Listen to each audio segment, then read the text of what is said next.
Have you ever had this happen? Someone you love says something, not even a big something, just a small comment, a tone or even a look, and then suddenly you're not even in the room anymore. Well, not really. You're either raising your voice over something that 20 minutes later you can barely explain, or you've gone completely quiet.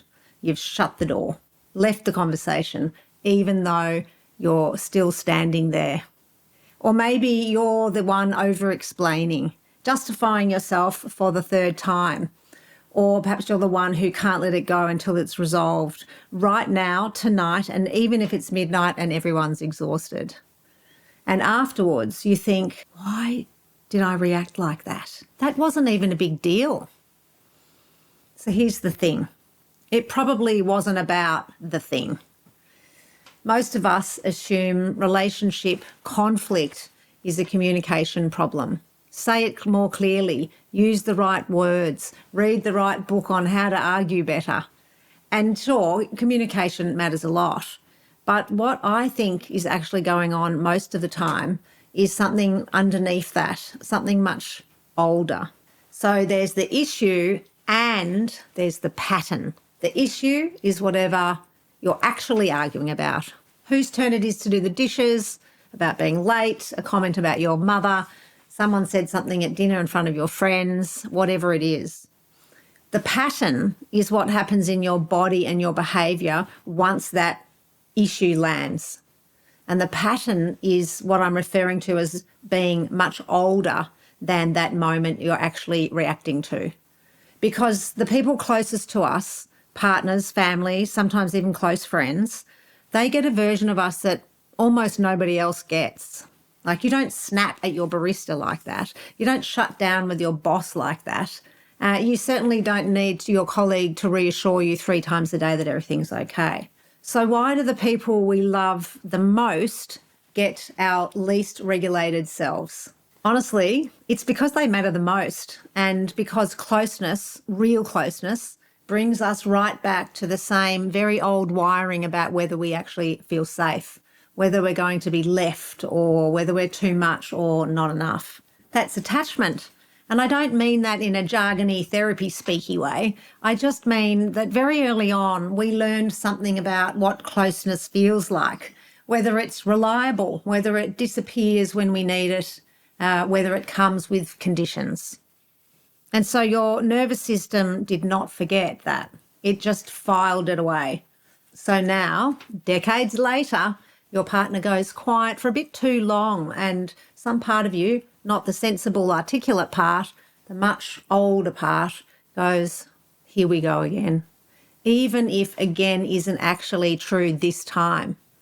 Now, this tends to show up in one of two directions.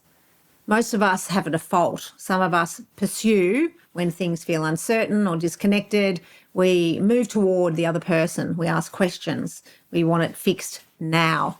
And we call again. And we need more reassurance. And we need it quickly because the not knowing feels unbearable. And others withdraw. When things feel too much, we move away. We go quiet. We need space to think and regulate. We may even look calm on the outside, but inside, we've just closed the door. And here's the cruel bit.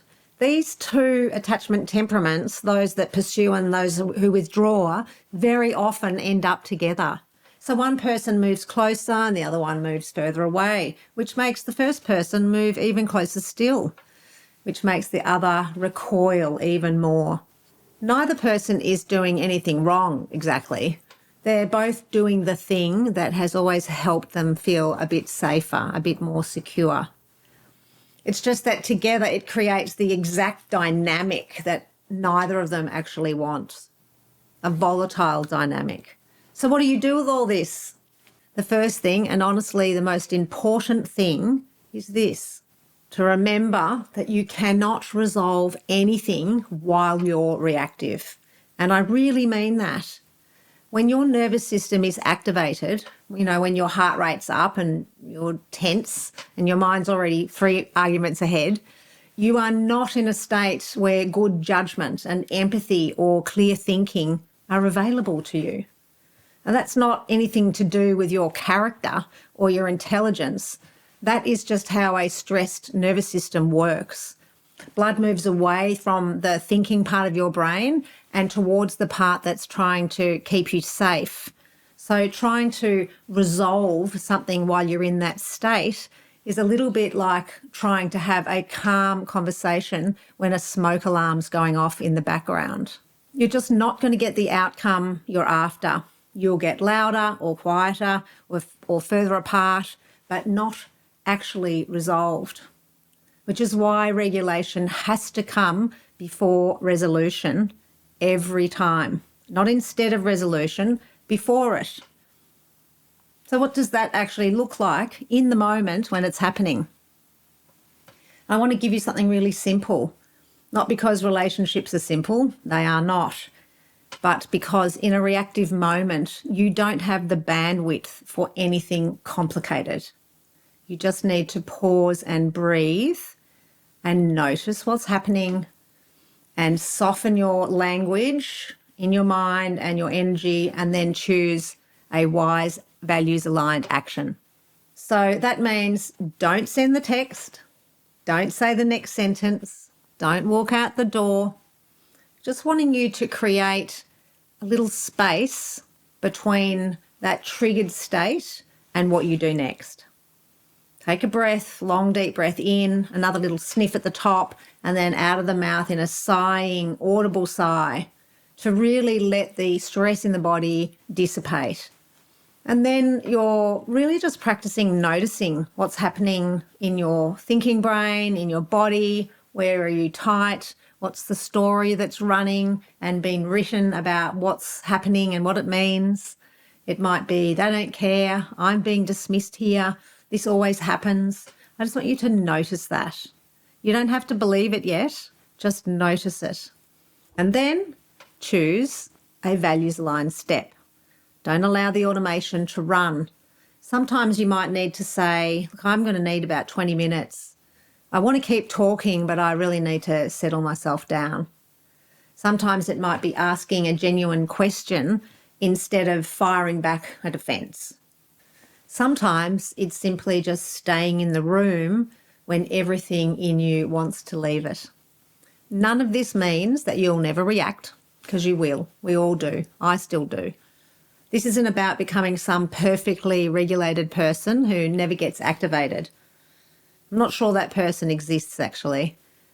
This is about shortening the gap, like noticing your reactivity a little sooner, regulating a little faster, and coming back to yourself, to wise mind, a little swifter each time, because that's really what this is about. Underneath everything, you need to return to yourself. And the more you practice that, the more your relationships stop feeling like a series of alarms going off and start feeling like something you can actually navigate together. I'd love to know, do you tend to pursue or withdraw when things get tense? Tell me in the comments. And if this has landed for you, there's lots more where this came from. Join me in the Evolution Hub.